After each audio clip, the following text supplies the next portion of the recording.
फारस की खाड़ी में अमेरिका और ईरान के बीच शुरू हुआ तनाव अब धीरे धीरे जंग के मुहाने पर पहुंच चुका है, क्योंकि अमेरिका की चेतावनी के बावजूद ईरान फारस की खाड़ी में हॉर्मुज स्ट्रेट के आसपास तेल ले जा रहे अमेरिका के जहाजों को बंदी बनाने की या तो कोशिश करता है या फिर उन पर गोलीबारी शुरू कर देता है। और अब इसी का करारा जवाब देने के लिए अमेरिका ने फैसला किया है कि फारस की खाड़ी में जो भी उसके व्यावसायिक जहाज तेल लेने जाएंगे उन पर वो अपने सैनिक तैनात करेगा। और इसी वजह से ईरान एक कदम और आगे चल पड़ा है। ईरान अब अपनी नौसेना को ड्रोन्स और 1000 किलोमीटर तक मार करने वाली मिसाइलों से लैस करेगा। और इस पूरे प्लान के तहत ईरान अपनी नौसेना में कई तरह के घातक ड्रोन्स और 300 से 1000 किलोमीटर तक मार करने वाली बैलिस्टिक मिसाइल तैनात करेगा।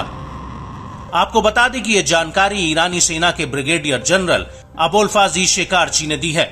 ईरान अपनी नौसेना को इलेक्ट्रिक वॉरफेयर सिस्टम से भी लैस करेगा, जो किसी भी संभावित हमले को तुरंत इंटरसेप्ट कर सकता है। ये बात तो रही ईरान की। अब अमेरिका के एक्शन के बारे में भी जान लीजिए।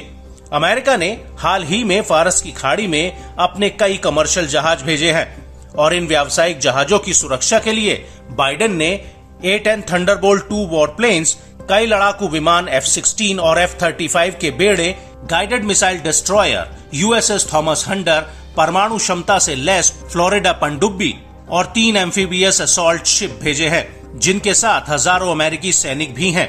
यहाँ पर आपको ये बताना बेहद ही जरूरी है कि ईरान फारस की खाड़ी में स्ट्रेट ऑफ हॉर्मुज में जहाजों को बंदी बना लेता है, क्योंकि ओमान की खाड़ी और फारस की खाड़ी को ये रास्ता जोड़ता है और ये रास्ता बेहद ही सकरा है और यहाँ से ईरान की सीमा बेहद ही करीब है।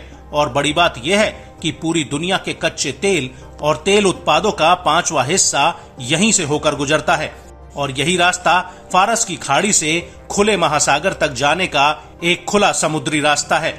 लेकिन ईरान फारस की खाड़ी में तेल तस्करी का आरोप लगाकर व्यावसायिक जहाजों को जब्त कर लेता है और उसने कई अमेरिकी जहाजों को इसी आधार पर पकड़ा भी है। लेकिन उसके जवाब में अमेरिका ने ईरान के एक ऑयल टैंकर को ग्रीस के तट के आसपास जब्त कर लिया था। लेकिन अब ऐसा लग रहा है कि अमेरिका धीरे धीरे फारस की खाड़ी में अपनी सेना की मौजूदगी बढ़ाकर ईरान के दरवाजे तक पहुंच रहा है।